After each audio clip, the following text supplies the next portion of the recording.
Hello and welcome back to the Canadian Money Roadmap Podcast. I'm your host, Evan Neufeld.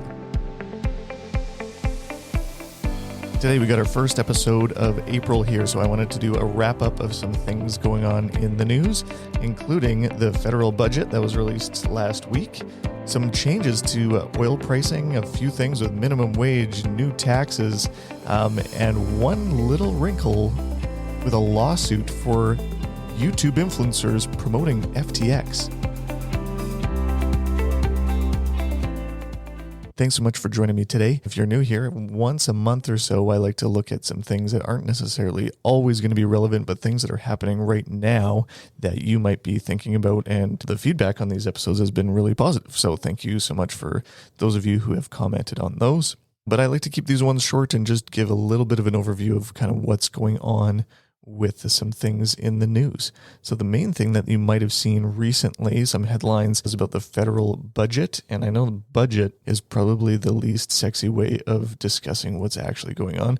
But budget, when in terms of the federal government or provincial governments, is essentially just defining for the general public how they plan on spending their money or accruing more money over the next year or many years. And so oftentimes when there's new programs put in place or new benefits or new taxes during the budget is when those are announced. But for those of you listening, my typical listener here, there aren't many new things to announce here in terms of new taxes or new benefits, but I'll just talk about a couple of them briefly and then we can move on. The first one has to do with something they're calling the grocery rebate. Call them politicians, but really this is just a marketing exercise here. It has nothing to do with groceries, but what they're trying to do here is that for anyone that's eligible for the GST rebate, you'll be getting a one-time payment to theoretically help with the cost of groceries that have been increasing over the last year or so. So for eligible couples with 2 children, this would be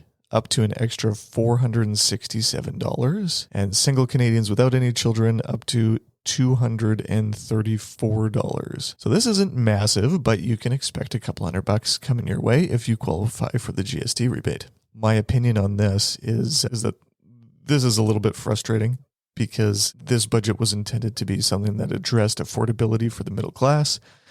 And based on what I saw in the budget, there was very little in that regard at all. And this was kind of their big headline thing that they were doing. Well, how does inflation happen? I've talked about that a number of times here, but inflation happens largely through additional spending, too much spending on not enough product. And so when you give people money, yes, it's all well and good. We need to feed ourselves and everything. So I'm not going to poo-poo this too much. But when you spend more money, it drives prices up even more. So the underlying causes, the more complicated causes of inflation, of which there are many, weren't being addressed in this budget or by any other mechanism that I can determine.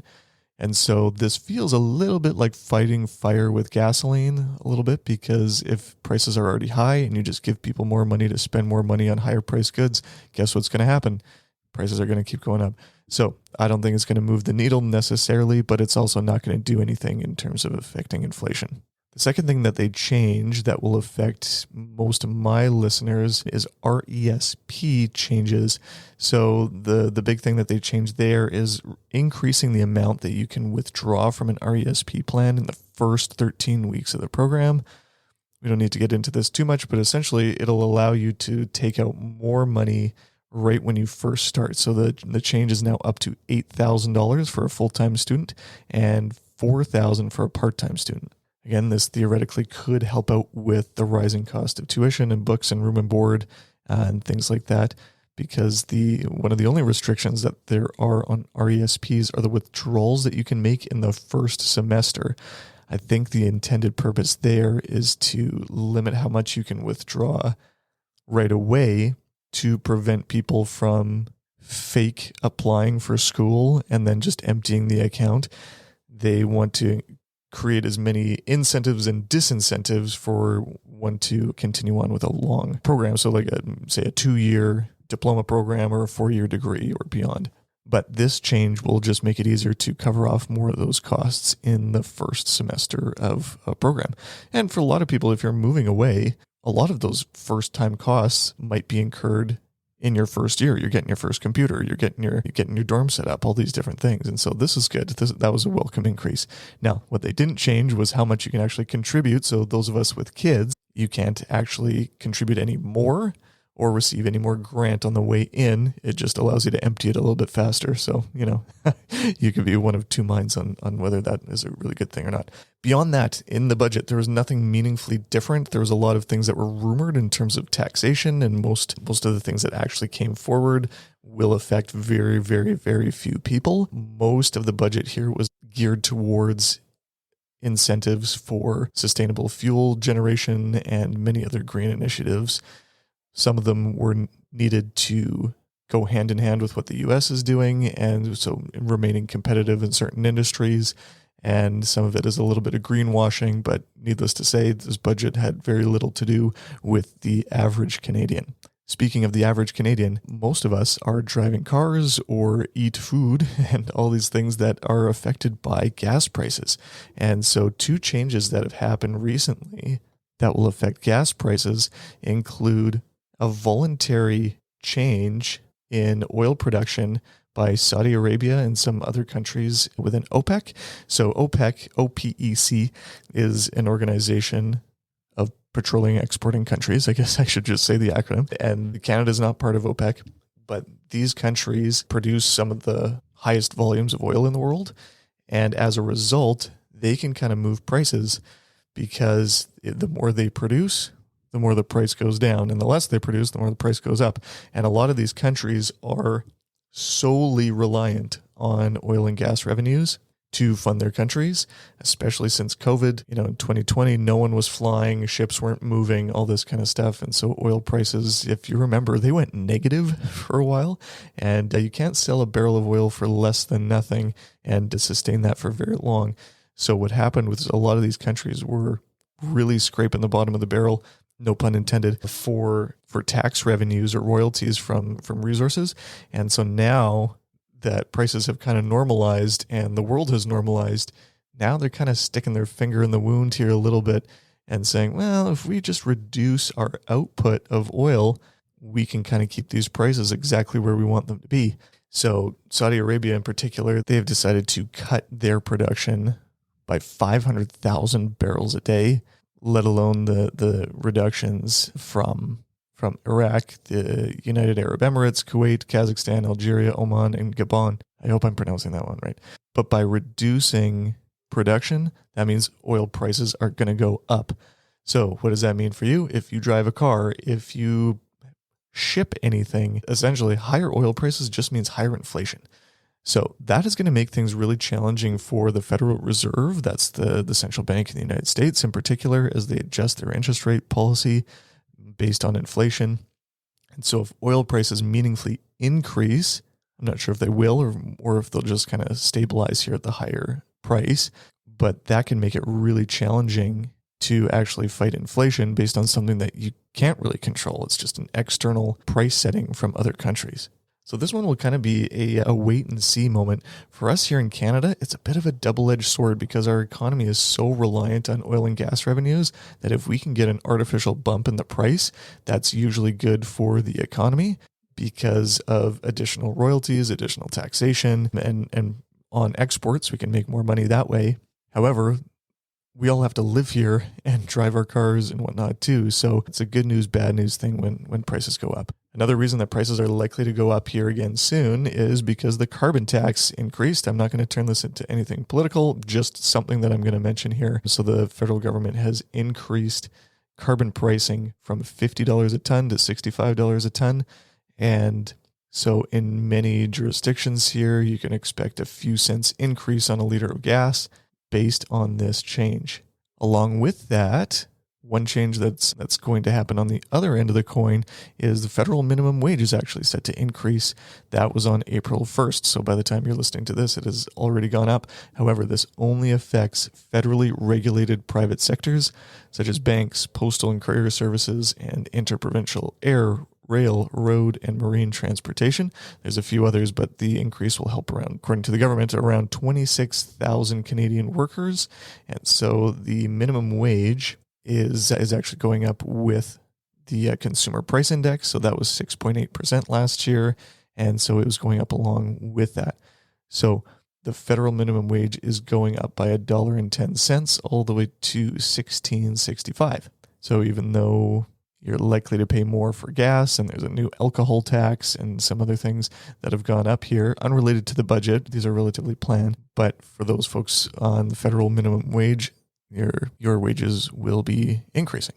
Likely not enough to cover off these additional increases, to be completely transparent here. But those are just the main changes that are happening right now. On a completely different note, I saw an article last week talking about how a number of influencers on YouTube in particular have been sued through a class action lawsuit for promoting the failed cryptocurrency exchange FTX. Of course, those that were named in it are kind of, they're saying they had nothing to do with them, they didn't do anything wrong or anything like that. And the others are saying, well, you're promoting something that was proven to be fraudulent and you didn't do any due diligence on who you take promotional from. And so the lawsuit is pretty crazy. It's $1 billion in damages brought against content creators. And so anyways, the only reason I wanted to mention this, just perhaps a word of caution from who you take advice from. So a lot of these content creators were on YouTube, they've got podcasts, and making money on podcasts is difficult. I really don't do this to make money, but many content creators, this is their job. And so if someone is willing to pay them to shill a product, not really going to ask too many questions if the checks keep coming. And so you want to be careful about who you listen to and take with a grain of salt the sponsorships and promotions that these people are promoting. And so there's a lot of crazy stories about people that have lost a ton of money by following the advice of, I'm going to call them unlicensed content creators, giving financial advice, whether specifically or passively, over the internet. Even celebrities, there's been a number of celebrities that have been sued for their role in promoting FTX and other crypto exchanges. So this isn't necessarily a knock against crypto in general, but when something appears too good to be true, it probably is, including certain investments that appear to only go up. You want to be careful about that. So in this lawsuit here, it says that FTX could not have arisen to such great heights without the massive impact of these influencers who hyped the deceptive FTX platform for undisclosed payments ranging from tens of thousands of dollars to multi-million-dollar bribes, it says. The lawsuit claims that YouTube played a central role in how influencers promoted FTX, noting that the video streaming platform is more popular than network television. Following the collapse of FTX, several of the lawsuit's defendants scrubbed their YouTube channels of all video clips endorsing FTX and praising Sam Bankman-Fried, who is the founder of FTX and is likely to go to jail for a very long time, and replaced them with apology videos, the lawsuit claims.